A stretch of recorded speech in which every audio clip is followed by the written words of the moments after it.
Welcome back to Did You Play That? Our retro gaming podcast focused on some of our favorite classic games. My name is Eric, and the baboo to my Uncle Mike co-host is Josh. In today's episode, we will be discussing Startropics. Before we get into it, if you've been enjoying the podcast, please subscribe, leave us a review, follow us on Instagram at Did You Play That, watch some of our playthroughs on YouTube, and share it with a friend. We'd appreciate it. Let's get into this. Josh, it's been a while, man. It's been a long, long time. Josh and I have both been dealing with some health issues between ourselves and our family, so we haven't actually gotten together in a month now? It's probably been, yeah. Yeah. Around a little before Thanksgiving, and it's a little before Christmas now. Yeah.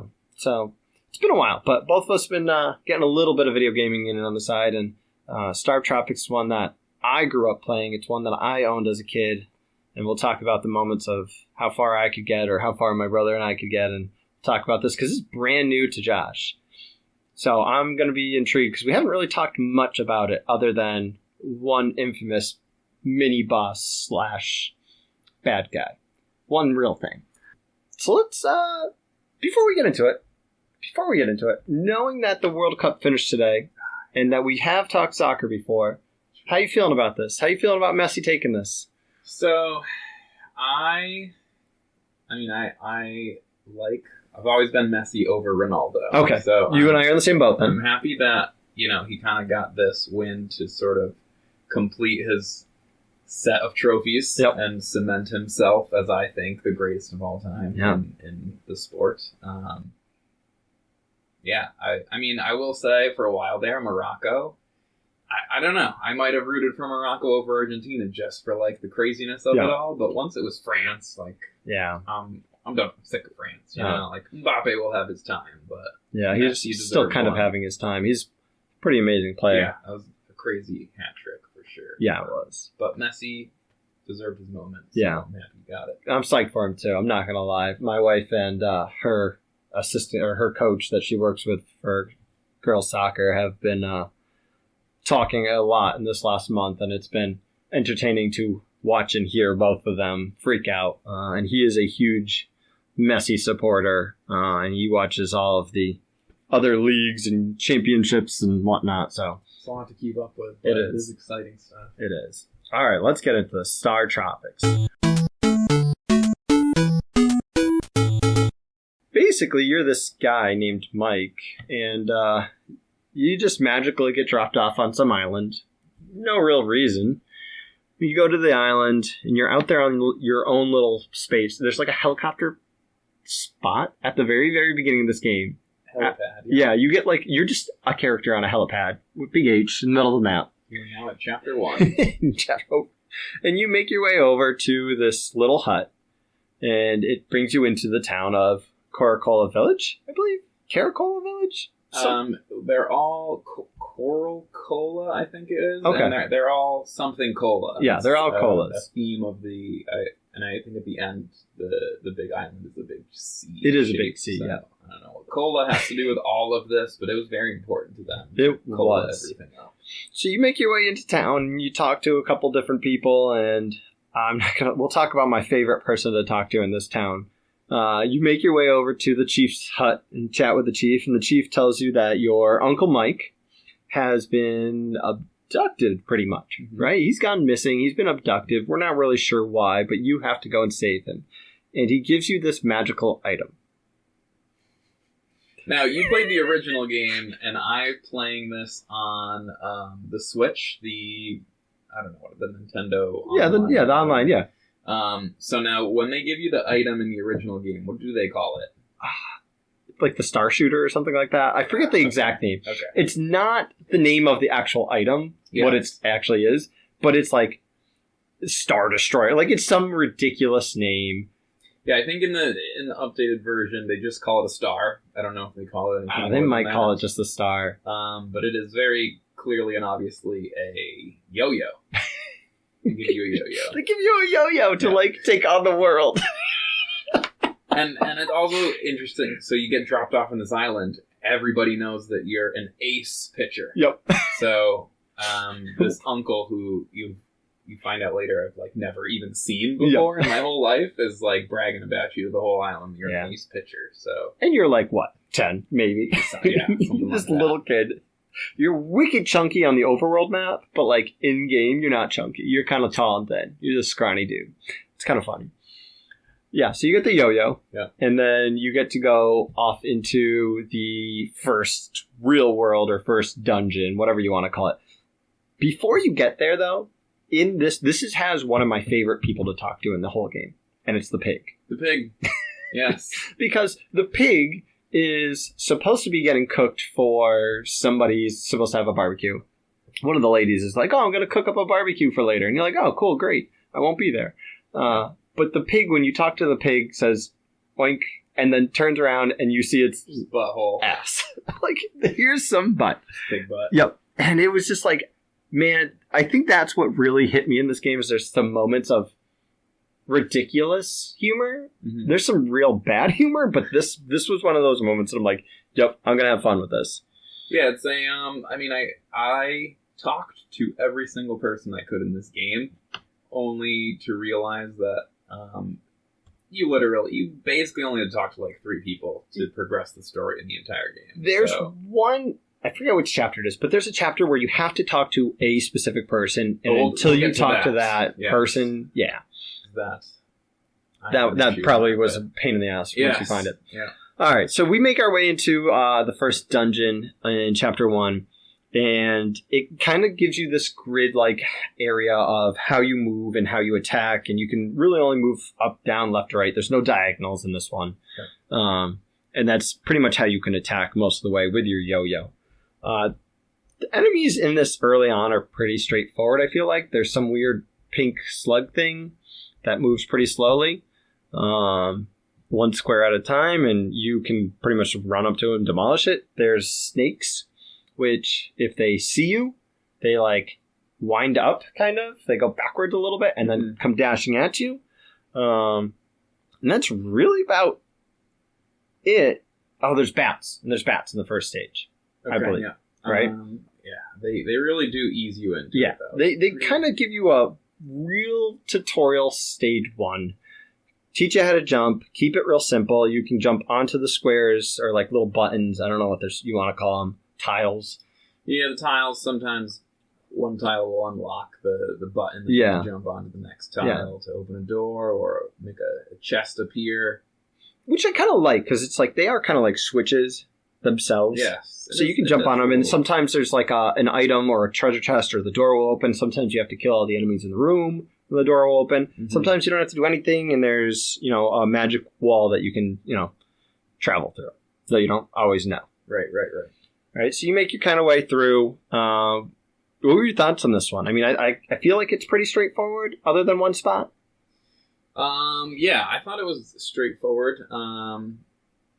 Nice, easy first dungeon here. And then you go to the boss and throw some torches in his mouth, and that makes sense. Yeah. What threw me off at the end, you beat the dungeon. Oh, you didn't, did you? Did you die? No. Okay. You beat the dungeon, you lose the stuff. Yeah. Like, it's gone. That was a little disappointing, because there are some dungeons where I grabbed a whole bunch of stuff and didn't use it with nothing. Yeah. And, all right, before we talk about the end of the dungeon and the boss, because we'll at least talk about the boss, because they're worth talking about. Did you find the medicine? I believe I found one. Like the bottle. It's the little red container. And it refills all your hearts. I found one.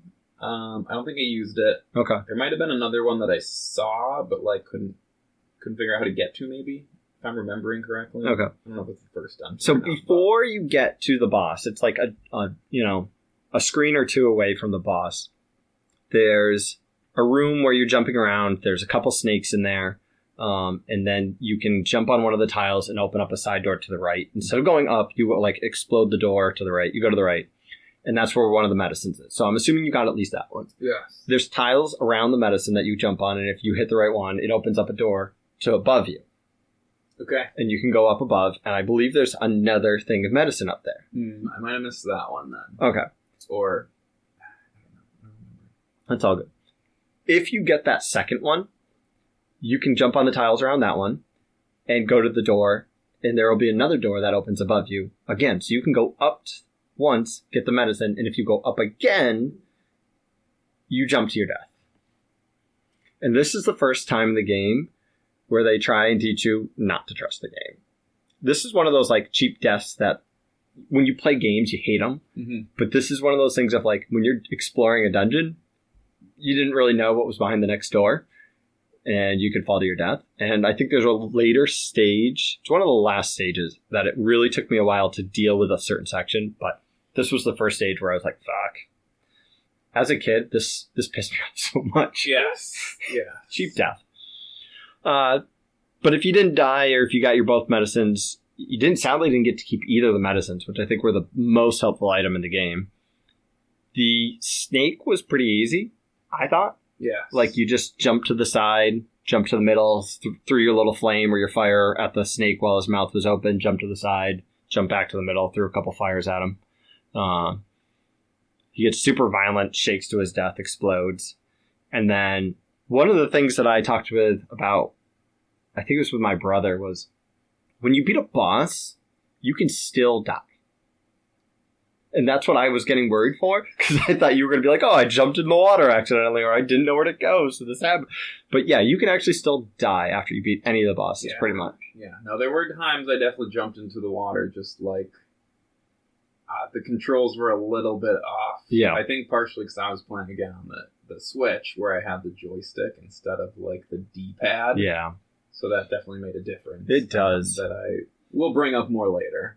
All right, so you leave stage one, you exit the snake dungeon, and you go out and you go to a little laboratory where Babu, he's a cool guy, gives you a code, and you can jump onto the sub. And that brings us to the end of stage one. All right, stage two. Do you remember? I don't have the stage names down. Do you? I think I just saw that it was Dolphin. Might be Dolphin. It's definitely about the dolphin, yes. But I don't remember the name of it, to be honest. Stage two, you get the sub. It's a very, very important stage, by the way, when you get to the end of the game. Just because I only beat it yesterday, so. Yeah, well, it took me a while, too. It took me like 30 years, so it's all good. It's better than me. Stage two, you start off, and you get to kind of explore the island a little bit. It's a new island. There are some random little caves, passages that you can drive the sub through. Yes. And so, also, I don't know if you've ever done this before. There's only really one way you can go. Yeah. Like you have to go, I think, to the right to get to the little island area. Yep. I tried. I attempted. I was like, can you go down? Can you go left? Oh, you just kept going for like... You just keep going forever? Yeah. Like, it doesn't stop. No. But if you turn around, you like immediately... Yeah. So, like, you just don't go anywhere. No. But there's no way of knowing that you're not going anywhere without turning. So, like, I literally sat for a few minutes just to see... I was interested to know if I could explore and get in. So that's fair, man. I don't blame you for at least looking and trying, but yeah, there's a little like this island has like nothing. There's a lighthouse with a guy in it. It's like, okay, get out. There's a little house where I think his wife lives. Okay, whatever. You have to find a bottle, and I'm trying to remember what's in the bottle. There's something in the bottle, and I think it teaches you how to dive with the sub. Yeah, that sounds about right. Because you don't know how to do it immediately. You can go through some things when you find the right current. Yeah. But there are other currents that are ones that you dive under and kind of transport from one. So you find the little bottle, and I think it teaches my favorite character in the game other than Babu, Rob, Comnav, or Navcom, whatever his name is, the robot, which he just makes great sounds. I think that's my favorite part about him.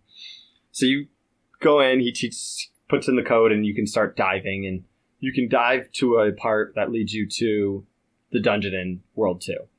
There is a little heart container in there on the overworld. Did you get it? Yes. Yeah. So I think actually the bottle, just to go back to the bottle, it gives you the ID code, which lets you start searching for your uncle. I think that's what's in the bottle. Oh. The ID code. He's putting it in right now. Oh, no, it is to dive. Okay, it's a different code for starting to navigate for your uncle, but yeah, dive code. So you get the dive code, you go through there. There is a heart container where you just walk through like the most obvious, like, invisible wall of 3 little mountain rock things. Yeah. And then you get to Dungeon World 2. Yes. And Dungeon World 2 was the one that, in my mind, like playing this numerous times, stuck in my head. Like, there's so many things about this one that just I could always kind of remember. You get a bat in this one, and I thought that was the coolest weapon, even though it legitimately is not very good. The bat just swings all around you in all directions, so it does hit something diagonally, but I think it's a shorter reach than the yo-yo. Yeah, and again, kind of, I was... You probably saved it through the end. I was saving it, but I was also kind of sort of speed running through this, just not... so I'm sure you got a lot more experience with the bat than I did. So like, I mean, I still use the yo-yo more, but when you have areas that have the super fast starfish things that bounce all over the place, or bats, those can be helpful because it hits them diagonally. See, I didn't know when to use which items. So I didn't really use a lot of items until near the very end, but sometimes here and there. So you make your way through. There's starfish. There's these little weird fish that come crawling up the edge and come running at you. Octopus guys. Oh, those little octopus. I like them. They just look cool jumping all over the place. They kind of jump all over the place. And then there's the bigger octopus that's kind of like shoots fireballs at you at one point while the little octopus. Oh, yeah. I'm thinking of the boss already. No, there is that bigger one, which is just like off to the side and shoots at you. I don't think you actually have to fight that one, do you? No, you don't have to. I think that was one that I just kind of looked at. Yeah, and ignored. The door opens without fighting. Yeah. So, but a decent little map. Another little place for a couple items. I mean, you get the bat, you get another medicine, but again, neither of which you kind of get to keep for the remainder of that stage when you beat it. Did you get the snowman? I got the snowman. I don't remember doing anything with it. Oh, and this is where not knowing the items and the items not saying anything about themselves killed you, I feel like. And it doesn't appear on the screen when you pick it up anywhere, like, because some items are on the... So items that you can use immediately that are weapons, you can just hit select and they just scroll like to the right. So if you had the bat, you'd hit select and it would pick up the bat. Certain items like the medicine or the snowman, you had to pause the game, push up or down, and then you could choose to use them. Wow, that so I'm watching a playthrough as we do this, just to like I didn't I didn't look at anything while playing the game. I just played the game. And I'm watching this dude just bat the crap out of the boss using 2 snowmen. And I definitely just literally had to like jump. That probably took you a half an hour, dude. It took a long time, and I was like, are all the bosses going to be this annoying? No. So, for those of you who haven't played this, the second boss is like a gigantic octopus that for some reason has kidnapped a dolphin. And you go into this place originally telling the mother dolphin that you will save its baby dolphin. So, you see the baby dolphin in the screen before you get to the boss, and it's just shouting, help. And it makes the dolphin sounds. Week, week, week, week. And then you get in there, and you have like 5 or 6 squares that you can jump left and right on, pretty much.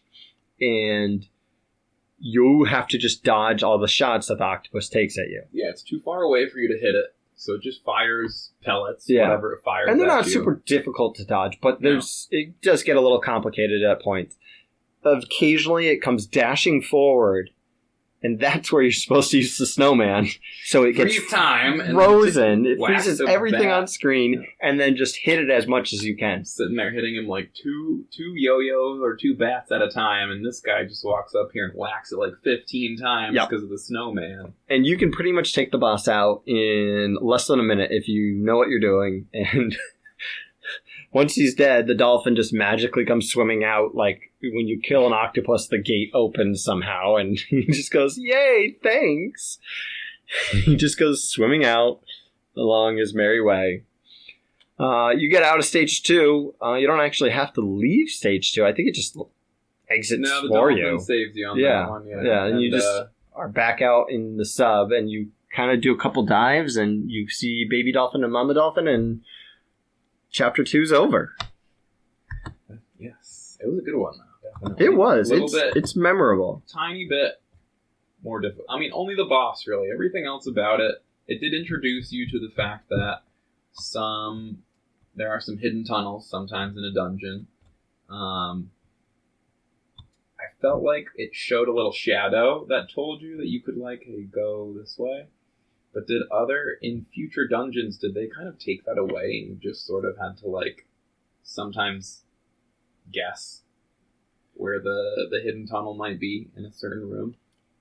They definitely had some that weren't visible. So I know that there's at least another stage that didn't give you that little shadow so that you were like, hey, I can walk right through this wall. Yeah.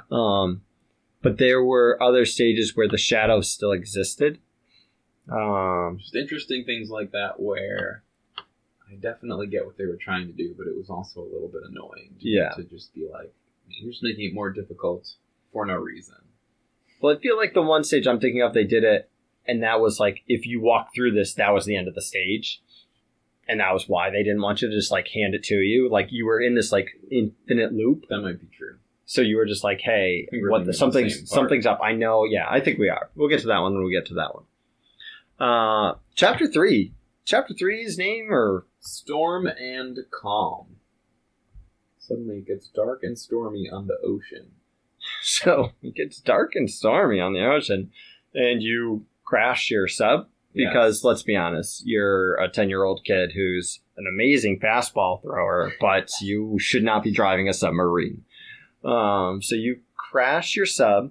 It looks and sounds super depressing because you just appear on the island face down. Yes. Totally look dead. You explore the island a little bit. There's really not much to talk. I feel like you just kind of walk around. There's a couple things on the island. Just one little hut. They give you some coconut milk. That's what it was.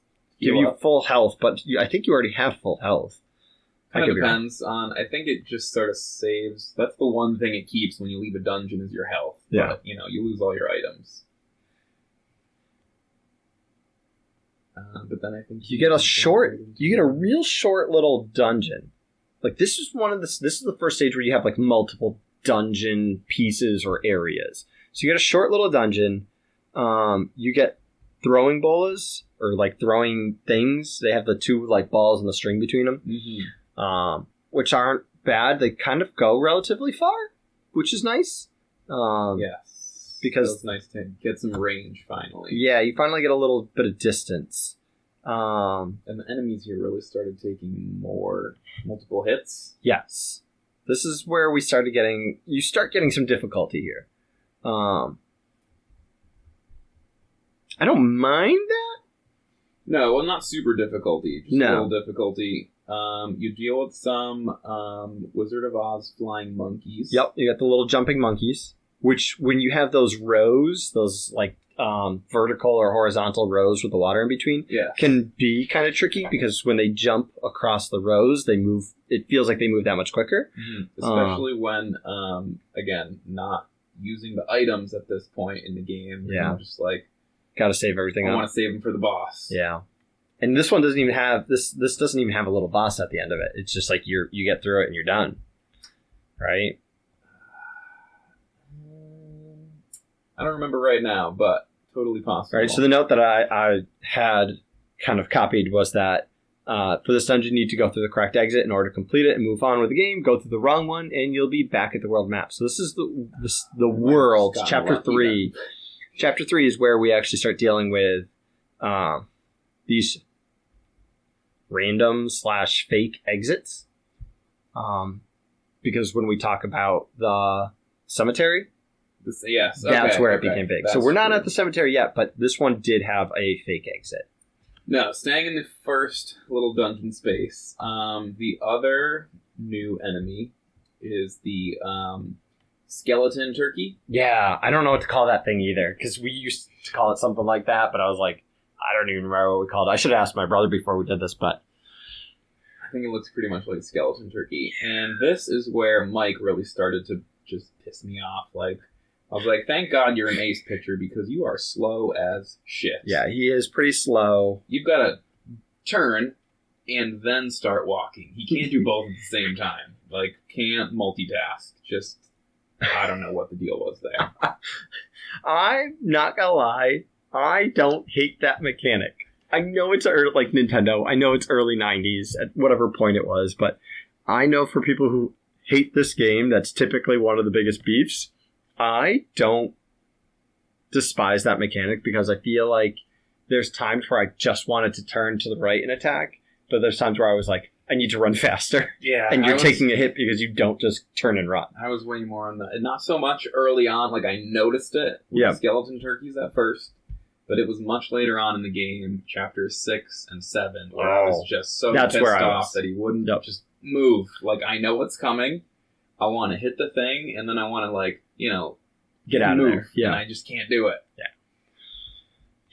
Yeah. So that was that was the worst part of chapter 3 for me, was coming to that realization. Yeah. And that's true. I do feel like here it's not that big of a deal. Maybe you take a little hit and it's not that bad, but later in this game, you can't move. You get hit and lose like half, like so many hearts. So many hearts. We'll get to that later. But. Yeah. All right. So after that little dungeon, we kind of come to the conclusion after talking to the Vikings that we can't get the help that we need because we're not a girl. Right? Is that this part? That's here. What I remember about this next part was the sleeping girl that I tried to go to the next part of the level. And it was like, oh, you can't go until you, like, I wasn't allowed to go talk to her. Oh, yeah. She was in the place, and she was, like, on the second floor, correct? Yeah, she's on the second floor. Yep. So she's up there. You do have to go there, and then eventually go to the Vikings. And I think you had to go in the back door to get up to the second floor. And I kind of I went in the front door first and sort of saw this guy was in my way, and I just sort of assumed they weren't going to let me in the back door. So I tried to keep going. And then where I went, he was like, no, you can't go. You're not allowed to until, like, you get permission from. And I was like, all right, so now I got to go all the way back and go to the second floor and find this girl who's just in a coma or something. She was in a coma. This was the second cola stage. Yes. Did she get hit by lightning or something? I don't know. All right, so you talk to the people. We get out of town. The guy finally lets you out the back door of the land of this cola. What is this cola? Do we even know? I don't remember. I don't remember. It's definitely got a name. Right, so he lets us through. There's another little shorter, like, dungeon again. Yeah. Right? And there's a section of this dungeon that just goes black. Yeah. This whole room is black. I have no idea how you're supposed to know what to do. I don't know. I definitely died a few times just jumping into the water. So you're supposed to watch the patterns. The snakes. The snakes kind of give you the patterns, yes. And one of the things that is good about this game is you don't just walk into the water and die. You have to physically jump. So you have to, like, you kill one snake and then you walk to the left, and then there's, I think, 3 or 4 snakes that you can walk up and down and they will charge at you. Yeah. They can't get to you, but they kind of display how far on the land that they can move. One of them goes farther. You jump where he is, kill him, and then you've got to deal with the other 3. And then there's a little octopus guy jumping on the tiles, which you have to kind of recognize and follow that pattern of which tiles to jump onto or where the tiles are. Yeah. And then one of them turns into a light, and get out of there. Yeah, you come across your first flagpole, signpost, whatever it is. That the one-ups. Yeah. Oh, I love those. They're great. Sometimes. Yeah. Sometimes they're great. Yeah. I definitely, the first time, I think I got a 2-up, which was awesome. Yeah. And then... There were just 2-ups and 1-ups, aren't they? Oh, no. There's you got the -2s is as there well. Really? Yes. Dude, you got the shit out of the stick. I got a -2 at one point. Oh, man. I don't think I realized there was minus anything, to be honest. That's extra rough. Oh, God. Yes. No, this one had a boss. There's a boss for this one? Yes. Oh, who's the boss in this is the, it looks like a magma dude with 3 eyes, and this is the boss where you had to jump on the posts on either side. Oh my god, how did I, short end this one? Oh, this is the one where you go under into, the magma space. Right? So anyway, to kill the boss, you don't attack it at any point. You are... Hold up. Let's backtrack for a second. I'm bombing this. I'm sorry. You get past the little snakes. You do the fights. You get the spinny sign. Yes. If you're Josh, you get fucked over. You get -2. Yeah. If you're me, you get positives only. And then you get to these couple tunnels where you go down a set of stairs, and it gets a little bit darker, and then a little bit darker, and then it's instead of water, it's red magma fire stuff. Right? Okay, yes, right. I do. Yes, I see that. And the music does its game change. There's more of the flying, mosquito fly things. I don't know what they are, but they just dash around. They kind of go, slow, casual, and then they dash around. You get another random item that you can jump on. It's a stopwatch, which just slows them down.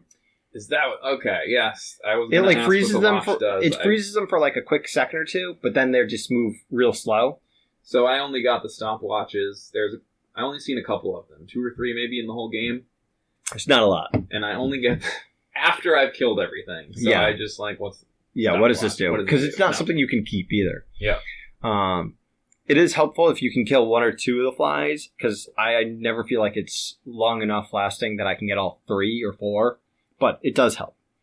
You get into a longer room, and this is where, I don't know what this guy's called. I used to call him a goop monster, because he kind of just looks like mud, and he shoots 2 pellets at you, or 2 little orbs at you, and he just pops up anywhere. He can pop up above you, to the left of you, behind you, or below. Yeah.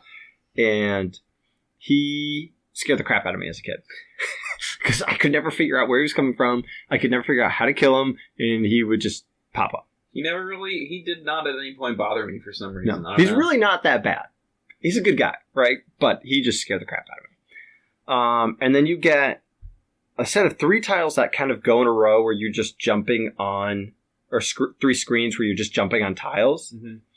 And the third one's the tricky one, because this is the first time where you start to really see and deal with tiles that drop out from under you. Yeah. And so you've got to be quick on the tile, land on the tile, and pretty much jump right off. Mm-hmm. As you're doing this, eventually you learn that in some of the harder situations with these, you have to start turning in the air. Otherwise, you won't be ready to jump for the next tile if you need to go in a different direction. Mm-hmm. So in this one, I think you have to take 2 quick left jumps to the left, and then 1 going up. 1 up, yes.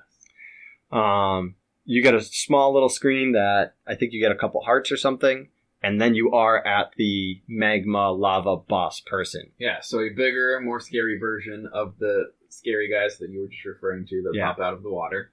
And this one is not that difficult if you know what to do. Right, and it's pretty obvious what to do, because there are these bubbles kind of on either side of him. And so you have to jump around the sides and make the buttons appear on 2 of the tiles. Yep. And you press the 2 tiles, and then he's kind of stuck on this island, which then implodes. Yeah. And he sinks down into the water, and because he's a magma guy and sinking into water, he melts or disappears. He evaporates, whatever he does, Fire beats water in this game, or water beats fire. Dude, I'm not gonna lie, knowing that you didn't use a tutorial and not remembering how I figured this out as a kid, I thought you were gonna say this one sucked, or that you hated this one, because I really like this boss, because it's extremely different than most others, where you don't actually physically attack it. Yes.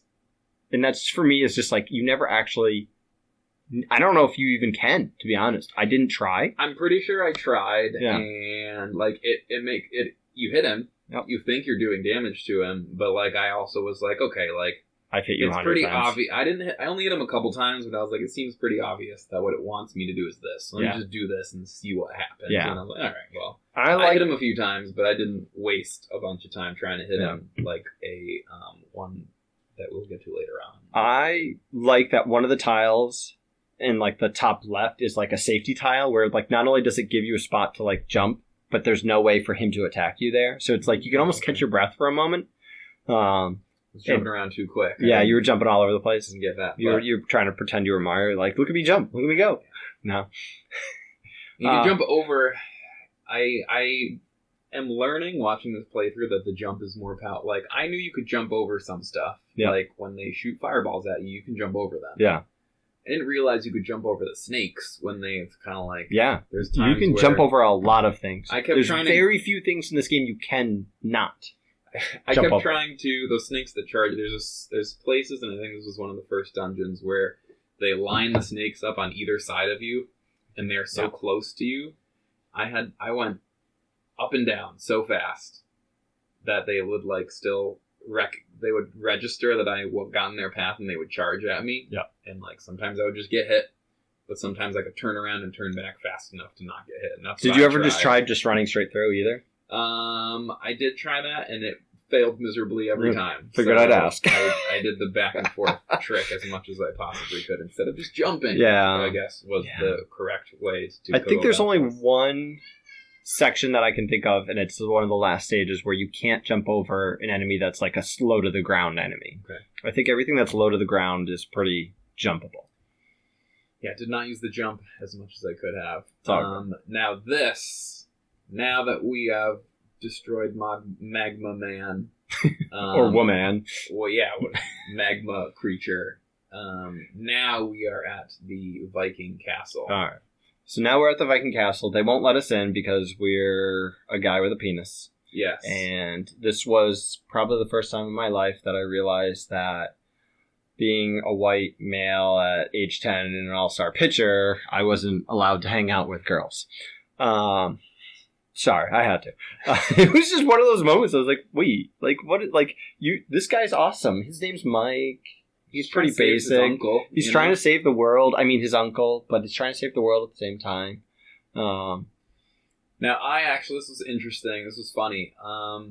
For whatever reason, and I have no idea why, I kind of decided. So anyway, you realize you can't get in.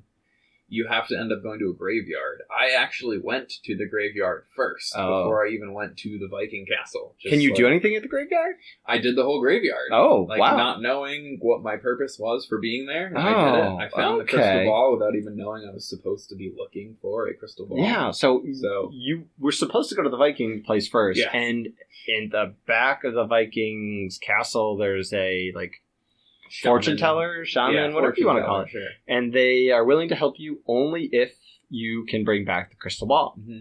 And so I had no idea. You had no idea. Okay, so that's what you were supposed to do. But again, hey, I appreciate that you didn't walk through this up. So you go to the cemetery / whatever, the graveyard, whatever you want to call it. This is another one of my stages that I really liked. I don't like one thing about it, and I don't mind the random exits. Did you have a lot of them? Did you hit a lot of them? I remember hitting one or two of them. One of them I didn't hit it twice because I was like, obviously this is just going to bring me back out top, but I kept coming back to it and being like, this is... I don't know where else to go from here. I've gone through this really long dungeon. This has to be the place I'm supposed to be. But I could not figure out where to go next. Yeah, so there's a couple. There's one real early, which I kind of appreciate that they put one real early, so it's like, hey, look out for these kind of crappy traps. So I did not hit that one, which was what really threw me off. I think the one that I found first was the one that was very close to the place you actually needed to be. Yeah. So there's one real early. It's the third screen possible, I think, or second or third screen that you can possibly get to. And there's these little skulls that just hop around, and there's also these little dog skeleton things in the stage. And on the top row of that longer screen, there's a exit to the top, and if you go that way, it's your first way out to the, over. Yes, I remember that one. Definitely. So that one's the one that at least gives you a, hey, heads up, this is how we're playing this one. And this stage, again, I like the mummies. I like that they take a ton of damage, but they slow. Move so slow. But when there's a bunch of them, when you get them all bunched together, man, you better look out because they're coming at you. They're going to get you. This gave me very... this was the... I mean, the whole game is very much Zelda vibes. Yes. But this part in particular, really, because Ocarina of Time being my favorite game of all time, this brought me back to the, like the underground with the... They're not mummies, they're more like zombies. Oh, that, God, like, the they things scream and and they freeze you. And I just got those vibes with these mummies. Yeah, I could totally get that. You also get the... If you didn't figure it out, I'm hoping you figured this one out. You must have, because I think you have to do it to beat it. You need the like magic wand thing. Yep. And until you find the magic wand, you can just randomly get hit or hurt in certain areas. Yes. And it doesn't tell you why. You certainly can. Man, I wish I could see Josh's... For a very long time, you can just wander around and just lose health until you die and just be like, why? I thought I was stepping on the wrong tile, so I tried different paths. I was like, let me go down instead of up. Dude, your face just went from like, I like this was fun, this was great, to fuck this. Yes, this was miserable. Because, no, I had no idea. I got, again, because at this point I still hadn't, we got the snowman, but I never used it. Yep. So this is the first time I got something. You had to go to the other time. Pause and go to the other screen and use it. Yep. And there was times where you could have used it and nothing would have happened on screen, so you wouldn't have even known. Yeah, I think at one time I used it like twice. I just boom, used it twice and nothing happened. I was like, all right, well, I don't understand what the point of this thing is. So then I didn't use it for a long time and just wandered around rooms dying, just slowly bleeding out. Oh, goodness. So I don't remember how... I think this was one of 3 times. And again, the first time was not... Like, I only looked up why they called it a star. And it was... I think in the original game, they say it was actually called a yo-yo and not a star. Okay. So, like, that was nothing. Didn't affect the game at all. Yeah. The other time we'll get to later, and I had to. It's impossible, because I didn't have an instruction booklet. Yep. But this time I did look up, like, what the fuck is going on, and figured out you're supposed to use the magic wand to reveal the ghosts. Yeah. And that's what was just, they were just killing me and I couldn't see them. Sometimes it was absolutely necessary because you had to kill them all, and you had to be able to see them. You couldn't just attack them when they were invisible. Right. Which sucked, because I'm not going to lie, I eventually ended up using it on this one. For a different reason, and I'll explain when we get a little bit further, but you have to, in certain screens, use the magic wand to find the ghosts or wherever they are. Sometimes they're just like, they're moving back and forth, sometimes they're stationary, sometimes they're physically in the walls. Yeah. And sometimes they're attacking you. And sometimes they're, So you had to use that to open up the next door to the next screen, and I got to a point where I had used all of mine and couldn't move forward without it. Yep. So I was like, I don't know what to do anymore. And so I pulled out the walkthrough and like found where I could get more or what I could do. Well, if you leave and come back, do they reappear? I don't remember, to be honest. I think they might. But your magic wands don't come back, which was the big issue. I was out of magic wands. If you leave the room, like, if you leave the room and come back, all the enemies reappear, which is another thing that sometimes is frustrating in the game. But if you leave the entire like you go out and exit and then come back and exit, did the wands reappear? Yes. If you leave the dungeon or if you die, I think they come back. Yeah. But I didn't want to commit to that. Yes. And that's, again, that's where I ended up coming out. I went out the one exit at the, I guess not the end. Maybe it was only the middle. It's pretty far, yeah. But it was pretty far. And then I came back to it again after clearing all the rooms out, and I was like, what the fuck? Yeah. You have to, there's rooms where you have to kill the ghosts to unlock a secret passage to bring you to the correct exit of the dungeon. Yes, you do.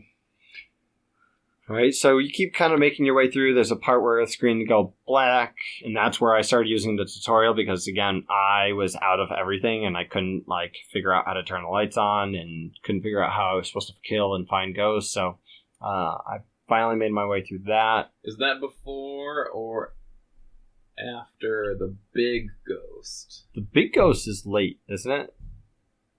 That's the boss of the area. Is it the boss? I think so. Yeah, that makes sense. Yeah. That could be right.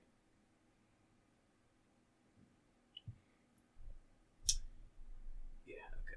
Yeah. So I think there's a couple, like, different screens. There's a screen where, like, the land that you can step on is just like a skull, which I thought was kind of cool, that they were, like, kind of playing with the tiles of the game, giving you different, like, screens.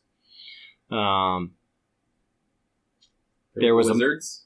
Wizards. Oh, this is where you get the mirror. Mirror. Yeah, oh my cool. god, I almost like forgot that. about That was that. a cool aspect. The mirror was actually one of my favorite little kind of trick gimmick weapon things. Yes, I agree. Cool. Cool. You could jump over the orbs if you missed. Did Yes. you? Okay, you knew that. That's okay. where I started jumping Just over. making sure. Jumping over projectiles. I never jumped over enemies, but Yeah. I jumped over projectiles. So you could do that. Yeah, so you kind of keep making your way through. I'm trying to remember if there's anything else that really stood out in this space, but I don't feel like there was much. No, the wizards were the next piece. I think that was big towards the end. You end Yeah. up in rooms with like 6 wizards at once. Yeah. And they come at you fast, and if you gotta react, you gotta be ready. And this is where, again, like, I like that. I like the stationary part where, like, you can just push up and, like, look up instead of going up. Yeah. This is where I think that slowness to his turning benefited you. If you were capable of turning and jumping, or, like, hitting the button to, like, have the mirror reflect it back, yeah. You could mirror back against one and jump over the projectile of the other Yeah. and kind of preserve your health. I would just, like, stay stationary and wait for them to line up with me instead of trying to hunt them down. It just felt like it was easier. Mm-hmm. So you continue your way through, you fight some more mummies, and I'm trying to think if there's anything else that really stood out. There was nothing else big to me. You get to the gigantic ghost that just kind of floats back and forth at the top of the screen. Back and forth. You needed to have saved up some weapons, the bola ones. Yeah. Because you need some range. Yeah. He's at the top of the I screen. don't know if you can hit him with the yo-yo, to be honest. I don't think so. I didn't try, but I don't think you I can. don't think he's too far away, always. So you needed a bunch of those bolas, yeah. He's floating back and forth across 4 what look like Super Mario pipes. Yep. That are shooting fireballs at you. Yeah. And sometimes he maybe spits A ghost. small ghosts Yeah. at you too. Yeah. I mean, it was a fun boss. I didn't have any major yeah. issues with it. I thought it was kind of like a fun mechanic with, you finally actually really needed to be careful with your additional weapons. Yes. But it also sucks that, like, your main weapon is probably too short to even attack him or hit him. Yeah. Felt validated that the entire point in the game up to now, I had always saved pretty much everything for the final boss. Yeah. And it actually was worth the time. One time it was actually needed. Yeah. So you leave, and the little lake pond thing drains because you jumped on a button at the end of that stage, Yep. and that's how you leave. And at the bottom, there's a crystal ball. Yes. Take that crystal ball, and you go visit that shaman / fortune teller, and they give you a sex change. And cross dress you. No, I think they just completely make you a girl. It's possible. Like, the way they dress you up, I think you are, like, one of the cola girls, and I love that they give the Miss, like, Mary Cola, or, like, what are the island names where they were, like, all, like, I'm Miss Cola, I'm the most beautiful, I'm this Cola, I'm the second most beautiful. It's like, oh, God. Oh, yeah. You do have a whole order. So you go, you get dressed up like a girl, you go into the building, they, like... She-Cola. Yeah. Yes. You are in She-Cola. They let you into the Viking building, and they just... Oh, is this where you get the shooting star? Yes. Oh, This is where okay. they first upgrade your yo-yo. Oh, thank God. Thank So God. necessary. So absolutely necessary. So I know it's only chapter 3, but this is such a huge upgrade. Probably one of the best upgrades you get in the game. And you finally By the way, your name is Michelle. Yeah. As Mike Michelle. Yeah. That's like what you come up with. Your voice still sounds like a man. Still very creative, you know. They give you the shooting star, not just the star. The shooting star now. But you get some real range with this thing. Yes. And it's kind of, again, like, I know you referenced it before, and there's a lot of references in this, in my mind, to Zelda. But you get some real range on it, so it's like when you have, I think you have 6 or 8 hearts, you can use it and it'll shoot far. Where you like, need to have like 90% of your health, or Yeah. is it a specific number of hearts? it's a specific number of hearts. Okay. So I think it's, again, 6 or 8. Yeah. And as long as you have that, you can use it. And if you get under it, you're stuck with a yo-yo. Downgrade. Which is like the most ridiculous thing, because when you're at that low of health, you need the good weapons. Yes. It is it's an interesting mechanic, though. Like, I don't know if I like it, but like... I don't mind the mechanic. I just think that it's like, when you need the better stuff, they're like, nope, give them the worst stuff. Give them the yo-yo. So I really did not like that part of this, but I was so grateful when I got that. I was like, oh my god, I got some range. I can start doing stuff. So you get that, and then you get like the secret to cross the invisible bridge, or the bridge that's not there. Yes. They tell you this, like, you can't miss the secret, can you? No, there's nowhere else to go other than this one cave dungeon thing. Well, I mean, like, they tell you it on the way out of the castle? Like, you can't leave the castle without them telling you. I think they tell you the secret. 'Cause I'm pretty sure, again, as in this chapter, I was just kind of like, you know what? Like, I'm going to do what I want. So, like, I went to the graveyard before I went to the castle. I think I went to the bridge before. You can go to the bridge before that. So I didn't know, and I'm curious. It probably. So I'm sure it doesn't work. No, it doesn't. So I think I've gone there before, knowing what what you were supposed to do, and it does nothing. And the secret is just to jump on the button, which up to this point, every button you jumped on one try, and it opens up whatever. Yeah. You have to jump on the button like 7 times or 10 times, I think. Yeah. In the game, I think it tells you to shout abracadabra or something as well, but you don't actually need to do anything, obviously. All right. You got a real quick little dungeon, like 5 screens, maybe, if like water, and then you are on the other side. Which is great. Yes. Wasn't much over there. There's like a little village or a house or something. Let me see. So you come out of this little dungeon from the bridge. By the way, I don't know if we're going to talk about this now or later, but at the end of every dungeon, you get, wow, you've done it. Yeah. Like, they didn't expect you to make it. Yeah. And you get points. Yeah, you get points, which I do love that you get points, but again, like, why? Yes, as in many of the games we've discussed thus far. Yep. The points are meaningless. Like, everything is whose line is it anyway style. I love that show. Oh, man. Great reference. So many of the games we've talked about, the points literally mean nothing, ever. I've never seen the points mean anything in any games, but you get points. Alright, so anyway. Side tangent. Wow, you've done it. There's a little hut, which I think is pretty useless. Some lady tells you a poem. There's a hut, and there's Poe the poet. Listen to his poem, and that's shrugs. Head to the overworld. Yeah, then we come to the mountain. Yep. Now we're at this gigantic mountain, and I was like, oh man, we're gonna have to like cave underground of the mountain or something. I thought it was gonna be like an actual like stage where we somehow had to do vertical changes. Mm-hmm. Like, I thought that we'd start introducing something, but they didn't.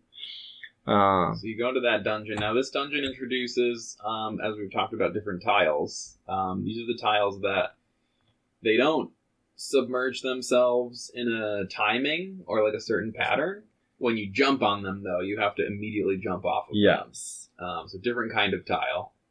Again, interesting. You know, they keep the game interesting with their different mechanics. Well, I think that it's like it's a good mechanic to kind of just like keep changing things up a little bit, but you still, once you see it, once you deal with it, you can anticipate it and predict it. Oh yeah. And then you go underground again and get another little like lava experience. Yep. With, I don't know what these balding things are jumping out of the water at you. Balding things.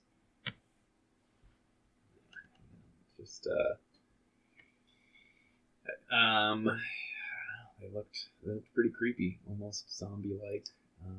This is what happens when I played it like 2 months ago. I can't remember exactly everything. Here comes one right now. Oh, it's got the weird, like a crow. Yeah. Crow person, but I don't know. Those guys are vicious. They're green. They kind of got like some weird crown bald thing. I don't know what the heck's going on in their head. Yeah. They kind of look duck-like, but they move weird. They like hop. to come at you. They don't actually like walk or step when they should or you think they should. This was the one time where the clock actually did something for me, because there's a spot here where those timing, the tiles submerge. Yeah. But there's a clock that you can step on and it actually stops them. So it was the one time in the entire game that the clock actually did something for me. So there's a lot of jumping in this one that you got to just be careful of. But eventually you get back out of the magma area, right? Yes. You don't finish down there. There's no boss in this one. I don't believe so. No. This is the one that I think you were talking about before, but I kind of like it if you're observant. But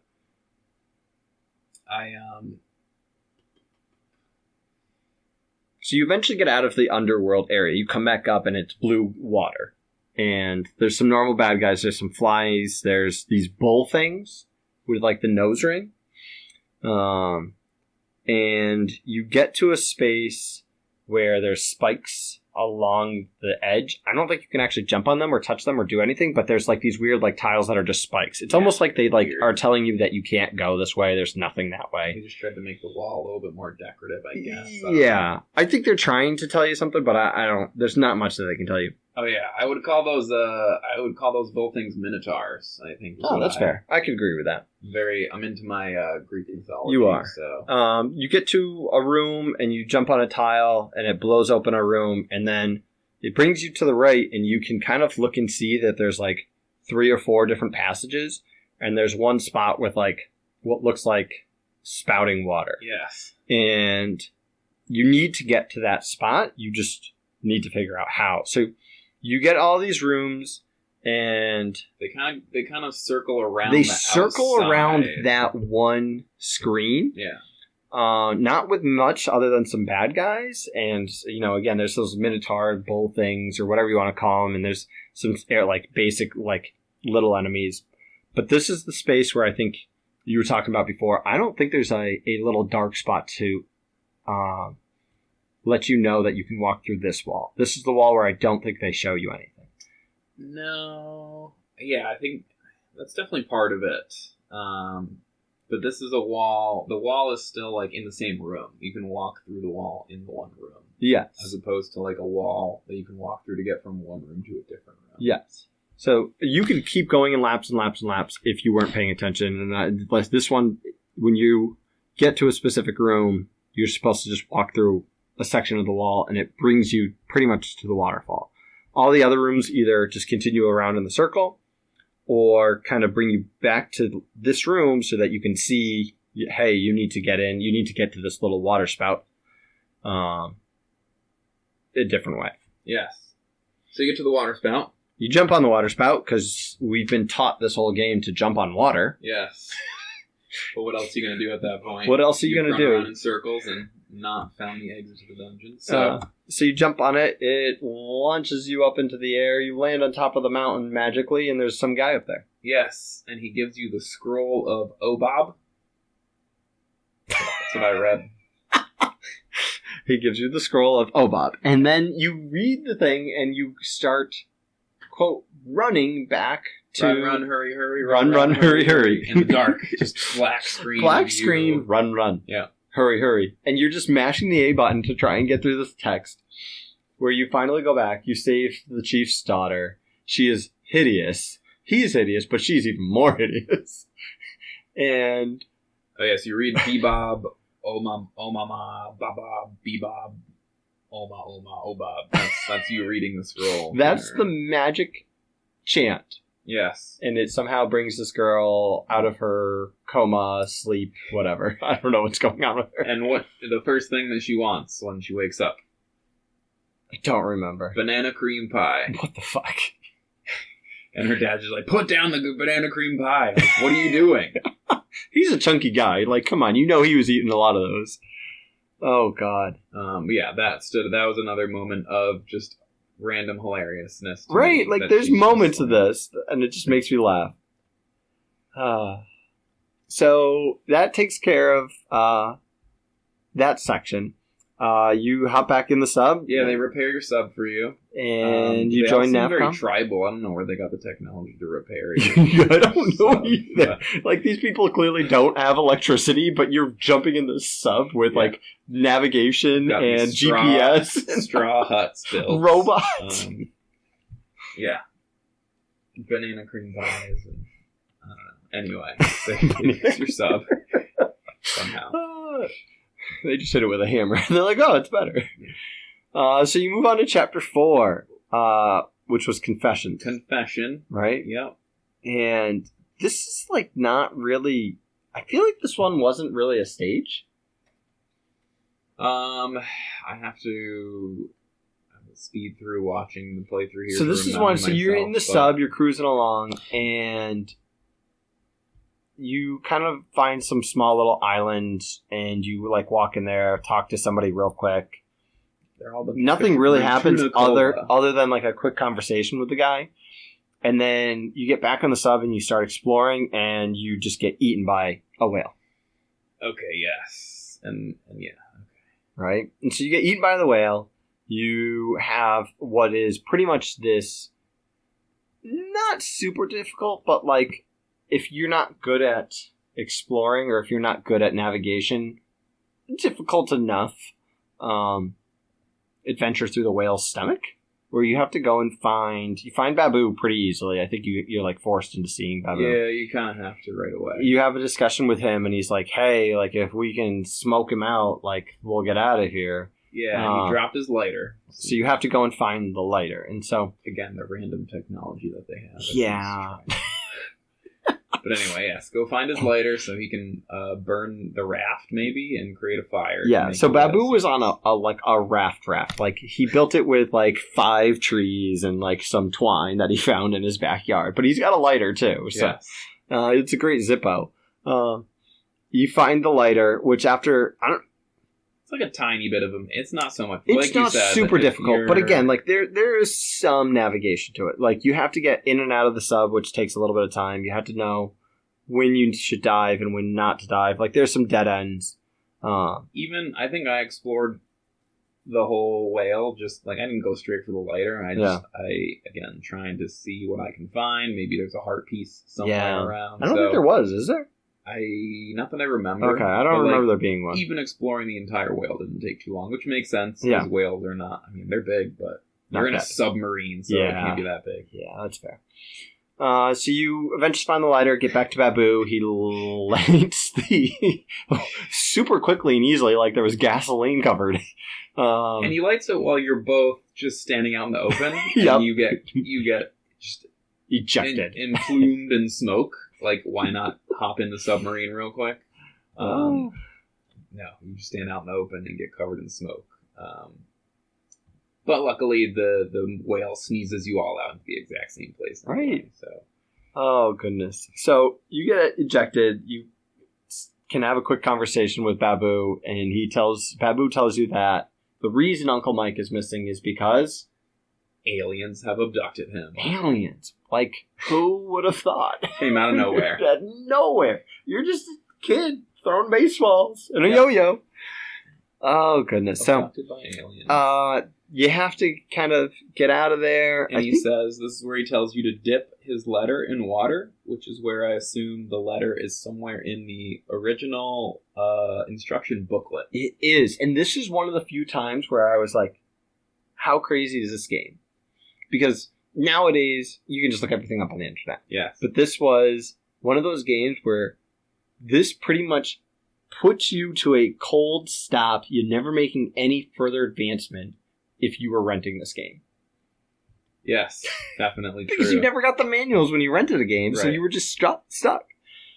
You had to know some little combo, and if you had the original game in the box and all the paperwork that came with the box, you had to actually physically dip one of the things into water, and up would pop like this really short memo from your Uncle Mike with, I think it's a 3-digit code.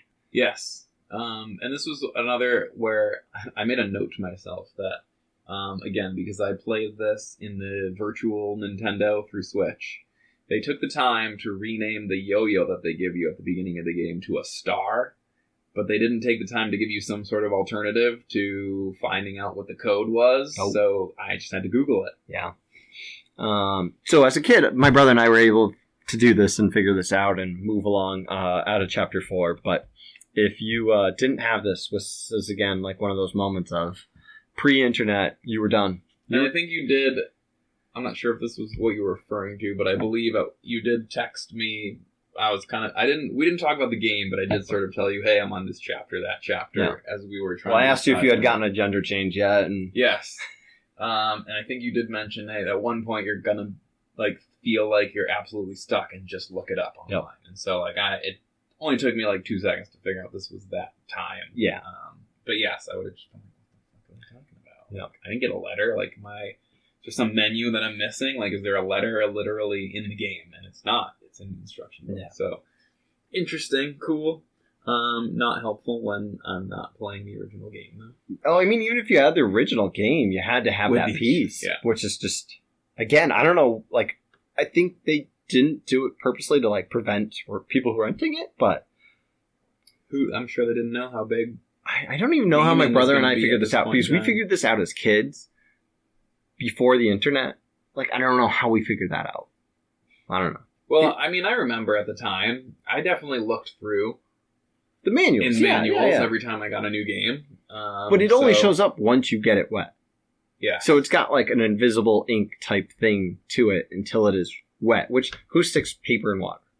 No, but I mean, Babu says, I'm sure it was pretty obvious it was a letter. Yeah. No, it is pretty obvious when you look at it, but...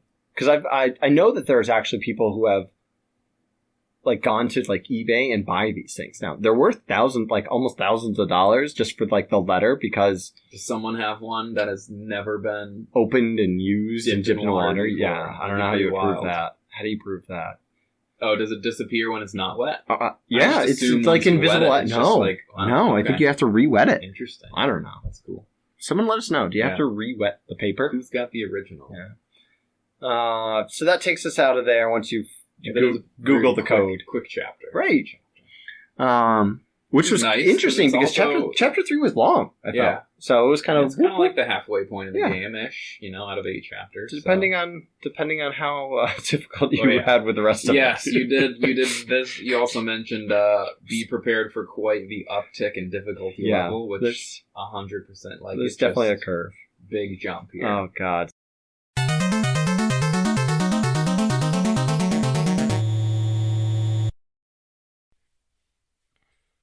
Holy smokes, ladies and gentlemen. Josh and I spoke about this for quite some time. So we're actually going to cut and make a second podcast out of the second half of this, because it took us quite some time to get through just this one game.